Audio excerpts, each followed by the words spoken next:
2025년 1월 30일 목요일 새벽 기도에 하나님 앞에 드립니다. 오늘 함께 기도할 지구촌의 미전도 종족은 푸시카르나 브라만 계급입니다. 인도에 있는 네 가지의 카스트 제도 가운데서 가장 높은 계급을 갖고 있게 되었던 그 브라만 계급의 푸시카르나 계급인데요. 10만 2천 명 가량밖에 되지 않는 소수족이지만은 가장 그렇게 계급이 높다라고 하는 자부심을 갖고 있게 됩니다. 힌두교를 믿고 기독교인들은 소수의 사람들인데 공식적으로는 0.0% 이렇게 잡혀져 있는 것을 볼 수가 있습니다. 그래서 사제 계급으로 살게 되었지만 전통적으로는 사제 계급이었지만은 지금은 푸시카르나 브라만들은 고등교육을 받으며 컴퓨터, 과학, 이렇게 공학 이러한 사회 전반에 이렇게 있게 되고 정치와 이러한 사회적인 리더가 되는 것에 대하여 자부심을 갖고 있게 된다라고 하는 것입니다. 그리고 그들에게 있어서 기독교는 굉장히 선동적인 종교라고 하여서 기독교적인 그러한 복음을 전하는 방식과 그것에 대하여서 굉장히 이렇게 도전적으로 생각하기 때문에 거부 반응이 많다라고 하는 것입니다. 그런데 그런 그들 안에서도 아주 소수의 불안한 계급의 신자들이 있는데 그들의 삶을 통하여서 성령의 열매를 맺으며 이 선한 영향력을 끼쳐가며 복음의 결실을 맺어갈 수 있도록 푸시카르나 브라만 공동체를 기억하고 기도해 주시기 바랍니다. 힌두어로 있기 때문에 사용하기 때문에 그들을 위해서 성경과 온라인 성경, 예수님의 영상은 다 준비가 되어 있습니다. 오늘 우리에게 주신 말씀은 여호수아서 20장 1절서부터 끝절 9절까지의 말씀입니다. 여호와께서 여호수아에게 말씀하여 이르시되 이스라엘 자손에게 말하여 이르기를 내가 모세를 통하여 너희에게 말한 도피성들을 너희를 위해 정하여 부지 중에 실수로 사람을 죽인 자를 그리로 도망하게 하라. 이는 너희를 위해 피해 보복자를 피할 곳이니라.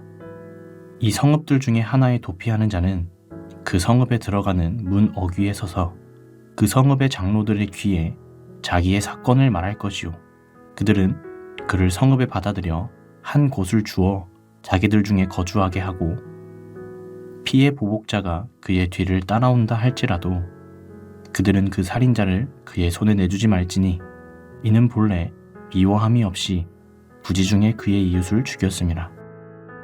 그 살인자는 회중 앞에 서서 재판을 받기까지 또는 그 당시 대제사장이 죽기까지 그 성읍에 거주하다가 그 후에 그 살인자는 그 성읍 곧 자기가 도망하여 나온 자기 성읍 자기 집으로 돌아갈지니라 하라 하시니라. 이에 그들이 납달리의 산지 갈릴리 게데스와 에브라임 산지의 세겜과 유다 산지의 기랴다르바 곧 헤브론과 여리고 동쪽 요단 저쪽 루우벤 지파 중에서 평지 광야의 베셀과 갓 지파 중에서 길르앗 라못과 므낫세 지파 중에서 바산 골란을 구별하였으니 이는 곧 이스라엘 모든 자손과 그들 중에 거류하는 거류민을 위하여 선정된 성읍들로서 누구든지 부지 중에 살인한 자가 그리로 도망하여 그가 회중 앞에 설 때까지 피해 보복자의 손에 죽지 아니하게 하기 위함이라. 도피성에 관한 이야기입니다. 도피성에 관한 이야기를 이렇게 살피려고 하게 되면 중동 사람들이 갖고 있게 되는 삶의 원칙이 하나 있게 됩니다. 피해자가 되게 되었을 때 이는 이로 눈은 눈으로 갚으라라고 하는 것이죠. 그것이 성경에도 담겨져 있게 되지만은 세계 최고의 법전이라고 하는 가장 오래된 법전이라고 하는 함무라비 법전에도 보게 되면은 눈은 눈으로 이는 이로라고 하는 말이 써 있게 됩니다. 그러니 구약적인 가르침일 뿐만 아니라 당대 중동에 있는 사람들이 갖고 있게 되었던 삶의 그러한 가치관과 오랜 원칙이라고 하는 것입니다. 그래서 자기 가족이나 자기의 소중한 사람이 죽음을 당하게 되고 상해를 입게 되었을 때 거기에 맞는 보복을 가해야 되는 것이 살아남은 자들의 당연한 모습이라고 하는 것입니다. 성경도 그렇게 중동에서의 함께 살아오게 되었던 사람들의 이야기 때문에 그러한 가르침을 담고 있기 때문에 문제가 되는 것은 여기 3절 말씀에도 있는 것처럼 부지 중에 실수로 사람을 죽인 자라고 하는 거죠. 원치 않게 고의가 아닌 실수로 과실치사로 인하여서 사람을 죽게 하는 안타까운 경우들을 만나게 되었을 때라고 하는 것입니다. 그들을 위하여서 도피성이 무려 6곳이 준비되어 있습니다. 요단 동편에 3곳, 그리고 요단 서편에 3곳인 것이지요. 그래서 바산 골란, 그리고 길르앗 아몬, 그리고 베셀, 이것에 대해서는 굉장히 이렇게 이 지역이 정확한지 아니에 대해서는 이렇게 퀘스천 마크를 갖게 됩니다. 그리고 다 이렇게 이 이름마다 도피성마다 이 뜻과 이름을 갖고 있게 됩니다. 그리고 요단 서편에 보게 되면은 제일 북쪽에 게데스라고 하는 곳에 있게 되고요. 그리고 세겜 땅에 중심이 되는 지역에 있게 되고 헤브론에 또한 이렇게 도피성이 있게 되었던 것입니다. 사회적인 공동체 가운데서 함께 살아가다 보게 되면서 원치 않아서 그러한 실수로 이렇게 피를 흘리게 되었는데 이것을 향하여서 또 복수를 하게 되면은 실수하여서 그런 잘못으로 인하여 사람이 죽게 되었는데 복수를 해라고 하면서 가해자가 피해자가 된 집안이 또 복수를 하게 되면서 끊임없는 피해 보복이 이루어지는 것을 끊어가기 위하여서 도피성을 만들어 놓게 되었다라고 하는 것입니다. 그런데 이 도피성에 관한 이야기는 성경에 보게 되면은 신명기 19장, 그리고 민수기 35장, 그리고 오늘 여호수아서 20장 3곳에서 이렇게 반복하여 소개하여 주고 있습니다. 반복하여 소개한다라고 하는 것은 이 이스라엘 공동체를 위하여서 꼭 필요한 제도 가운데 하나가 바로 도피성이라고 하는 것입니다. 그런데 실수는 실수라 할지라도 죽은 사람에 대해서는 엄청난 아픔이고 그 가족들에게는 상처가 될 것이죠. 다만 피를 더 이상 흘리지 못하게 위함인 것이지 죄를 용납하기 위함은 결코 아니다라고 하는 것입니다. 그래서 그들은 도피성에 들어가게 됩니다. 그리고 제사장이 그리고 레위인들이 그 모든 도피성에 오는 사람들을 향하여서 심사를 해보게 되었을 때 이 사람은 정말 고의에 의한 살인이구나라고 하는 것을 인준해 주게 되면은 도피성에 머물게 됩니다. 그런데 도피성에 머물게 되었다가 언제 이렇게 돌아갈 수가 있냐라고 하게 되면은 여기 성경에도 나와 있는데요. 6절 말씀에도 있는 것처럼 당대의 제사장이 죽기까지 그랬습니다. 자기 시대의 제사장이 죽기까지입니다. 정확하게 표현하면 대제사장입니다. 대제사장은 제비를 뽑아서 한 명밖에 없는 것 아니겠습니까? 그러니 제사장이 빨리 죽어야지 집에 갈 텐데 라고 하면서 뒤에서 이렇게 제사장 죽기를 바라는 그러한 사람도 있을지 모르겠습니다만 당시에 제사장이 죽기까지 그 성읍에 거주하게 되었다가 이 도피성에 거주하게 되었다가 이렇게 제사장이 죽게 되면은 돌아갈 수 있는 그러한 유일한 기회를 얻게 되는 것입니다. 도피성의 또 하나의 교훈은 보복의 삶이 아니라 대속의 은혜로 살라라고 하는 것입니다. 피는 피로라고 하는 것, 이는 이로, 눈은 눈으로라고 하는 것은 인간의 본성에 의한 감정이라고 하는 것입니다. 당연히 그렇지 않겠습니까? 피해자 입장에서 보게 되면은 내 소중한 사람이 그렇게 내 곁을 떠나게 되고 우리 곁을 떠나게 되었다라고 생각하게 되면은 피가 쏟게 되는 것이 사람의 마음이고 여러 가지 깊은 분노의 감정이 찾아오게 마련일 것입니다. 그런데 인간에게는 원치 않는 실수와 연약함이 존재하게 된다라고 하는 것을 기억하게 되면서 그것이 바로 인간의 연약함, 그것을 우리는 성경은 죄라 말하게 되고 죄의 결과로 이런 안타까운 실수와 행동이 나타나게 되는데 그러한 사람들에게 기회를 주신다라고 하는 말은 바로 하나님은 모든 사람들을 멸망하고 심판하기보다는 대속의 은혜 가운데서 구원받기를 원하신다라고 하는 것입니다. 세 번째로는 복수하려고 하면서 잘못된 마음과 감정이 피는 피로, 이는 이로, 눈은 눈으로 갚으려고 하게 되었을 때 분노의 감정이 그의 삶을 지배하지 못하도록이라고 하는 것입니다. 그렇게 복수해야겠다라고 하는 것만 생각이 가득하게 되면은 그의 마음 가운데는 하나님의 나라가 없는 것이지요. 피만을 생각하게 되는 것이고 자신의 상처가 도리어 자신의 미래를 향하여서 이렇게 붙들고 있게 되는 그러한 잘못된 삶의 행태가 나타나게 되는 것이다 라고 하는 것입니다.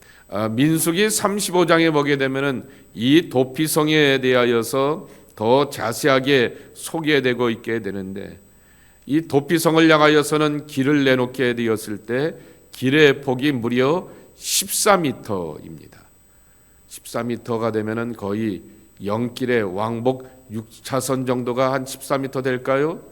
거의 그 정도 될 정도로 그 옛날 이 사막지대에서 울퉁불퉁한 그 길을 14m를 내놓아서 도피성을 향하여서 들어올 수 있도록 이렇게 길을 닦아 놓았다라고 하는 것입니다. 그리고 옛날 사람들에게 도로 표지판이 있겠습니까만 이 도피성을 향하여서는 표지판을 반드시 만들어 놓아서 도피성 이 도피성으로 피해 갈 수 있도록 안내를 해놓게 되어 있어야 한다라고 하는 것입니다.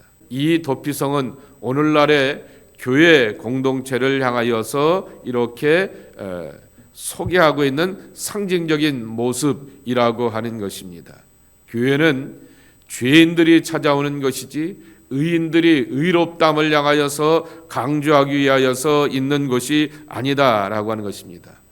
나의 의로움을 강조하게 되면은 고개를 들고 자기의 목소리와 자기의 행위의 정당성을 강조하게 되면은 피차 이렇게 그 안에서 상처를 입게 되고 또한 멸망하게 되는 것이 교회입니다. 교회는 죄인들이 자신의 죄의 문제를 향하여서 해결받기를 구하고 기도하며 기다리는 그러한 것이지요. 그리고 대제사장이 죽게 되어서만 고향으로 돌아갈 수 있고 집으로 돌아갈 수 있게 되는 것처럼 제사장의 희생과 죽음이라고 하는 것이죠. 히브리서 4장 15절 말씀에도 있는 것처럼 우리에게 한 대제사장이 계시다라고 말씀하셨는데 그는 고난은 당해보셨지만은 죄가 없으신 분이다라고 말씀합니다. 예수 그리스도이죠. 예수 그리스도로 인하여서 우리는 사람과 사람으로 돌아갈 수 있게 되고 그리고 우리의 소중한 사람들과 다시 한번 관계를 맺으면서 살아가게 되는 그러한 삶인 것을 보게 되는 것이죠. 그것이 바로 교회와 이어지게 되는 것이고 교회에서 예수 그리스도의 구속의 은혜가 그렇게 강조되는 곳이라고 하는 것입니다. 하나 더 본다고 하면 9절 말씀에 보게 되면은 이 도피성을 찾아올 수 있는 대상들은 이스라엘의 모든 자손들과 그들 중에 거류하는 거류민들, 나그네들, 이방인들까지도 다 포함된다라고 말하게 되었습니다. 실수는 이스라엘 사람이나 이방인이나 예외 없이 존재하게 마련이라고 하는 것이죠. 죄는 모든 사람들에게 있게 되었던 그러한 잘못이고 죄의 문제라고 하는 것입니다. 그러한 죄의 문제를 해결해 줘야 되는 것이 모든 사람들이라고 하는 것이죠. 교회는 그러한 곳 아니겠습니까? 잘난 사람이나 못난 사람이나 모든 사람들을 향하여서 문이 열려져 있는 것이 바로 하나님의 교회가 되어야 한다라고 하는 것입니다. 그리고 교회는 언덕 위의 집과 같이 이 도피성도 높은 해발 높은 곳에 산악지대에다가 이렇게 세워놓게 하였다라고 하는 것입니다. 잘 보이도록이라고 하는 것입니다. 그래서 도피성이 저기 있다라고 하는 것을 알게 되었을 때 죄를 깨닫게 되고 죄를 이렇게 자각하게 되었던 사람이 얼른 도피성을 바라보게 되고 그 게시판을 따라서 이렇게 쭉 달아서 도망칠 수 있게 되고 피난할 수 있게 되는 것처럼 교회는 언제나 세상 밖에 있는 것이 아니라 세상 안에 있어서 세상 속에서 찾아오는 사람들에게 죄의 문제를 해결하게 되고 삶의 구원을 주어야 되는 그러한 공간이 되어야 된다라고 하는 것을 우리에게 가르쳐주고 있는 것입니다. 살아가다 보게 되면 오늘 여기 여호수아의 뒷부분에 말씀해 보게 되면은 땅을 배분받게 되고 미래를 개척하게 되는 것처럼 신나는 일들만 우리의 삶에 있는 것이 아니라 살다 보게 되면은 원치 않게 실수를 범하게 되고 죄를 범하게 되는 것이 인간이라고 하는 것입니다. 인간은 구원이 필요한 존재이지 완벽하게 나의 미래를 내 나름대로 개척할 수 있는 그러한 존재가 아니다라고 하는 것입니다. 이 땅의 이야기, 배분일의 이야기 속에서 중간에 도피성의 이야기가 나오게 되었던 그 교훈을 기억하게 되면서 내가 내 삶의 미래를 개척하게 되고 땅을 개간하게 되고 또한 삶의 농사를 부지런히 지어가다 보게 되면서 나도 모르게 죄의 문제에 대하여서 걸릴 때가 있게 되고 그리고 그 죄가 나의 실족의 문제가 되기도 하게 되지만은 다른 사람들 공동체 안에 문제가 되기도 하게 된다라고 하는 것입니다. 그때 우리는 우리의 영원한 도피성이 되어주시고 피난처가 되어주시는 하나님께로 피하는 자가 되어야 하겠습니다. 예수님께로 찾아가고 예수님 안에서 구원과 해방의 은혜를 경험하는 하나님의 사람들이 되어야 하겠습니다. 예수님 우리를 향하여서 초대하십니다. 수고하고 무거운 짐진 자들아 다라고 말씀하십니다. 다 내게로 오라 내가 너희를 쉬게 하리라 라고 하는 그러한 말씀이 있는 것을 보게 됩니다. 히브리 성경에 보게 되면 도피성이라고 하는 말의 뜻은 안식의 마을이라고 하는 뜻을 담고 있습니다. 안식의 도성이라고 하는 것이죠. 삶의 모든 무거운 짐들을 예수님 앞에서 내어놓고 예수님이 주시는 참 힘과 생명을 우리가 받고 누리는 그러한 도피성의 축복이 우리 모두 경험해야 하겠습니다.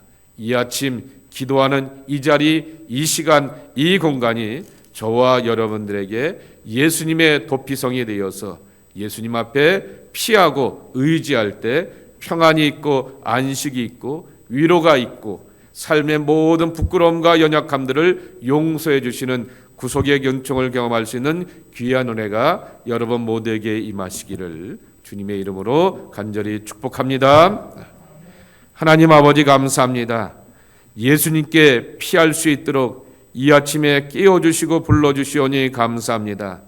산악 높은 지대에 있어서 저쪽으로 피하면 도피성이 있지라고 하는 것을 바라볼 수 있게 하셔 주셨고 그것을 향하여서 길을 닦아 놓되 14m나 닦아 놓아서 누구든지 쉽게 갈 수 있는 거룩한 공간이 될 수 있게 하여 주시었고 그것을 향하여서 안내판을 붙여놓게 되면서 자각하게 하고 바라보게 하고 기억하게 되는 것처럼 주님의 몸된 교회가 어떠한 공간으로 어떠한 믿음의 자리로 세워야 될지를 다시 한번 깨닫게 해주시오니 감사합니다.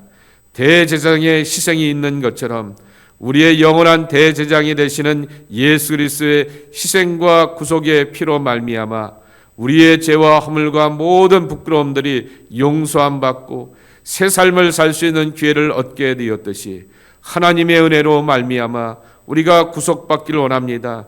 새 삶의 기회를 갖기를 원합니다. 또 한 번의 기회와 또 한 번의 삶의 소망과 또 한 번의 하나님의 역사를 만나고 누려가는 하나님의 복된 자녀들이 저희들 모두가 되기를 소망합니다.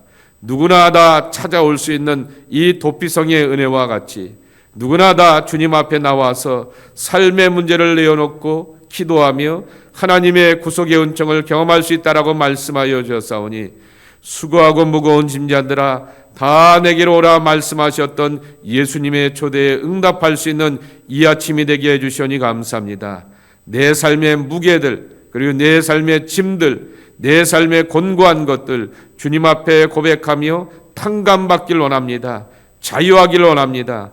해방의 사람들로 새로운 날들을 향하여 나아가는 약속의 자녀들 되길 원합니다. 주님 우리를 받으시고 축복하여 주시어서 주님으로 인하여서 구원받는 생명의 삶이 저희들 모두에게 임하게 하여 주시옵소서. 주를 붙들고 의지할 때마다 주님이 주시는 구속의 기쁨을 가지고 소망의 새로운 날들을 기약하는 언약의 자녀들 되게 하여 주시옵소서. 우리의 구원과 생명이 되어주시는 예수님의 이름으로 간절히 축복하며 기도하옵나이다. 아멘.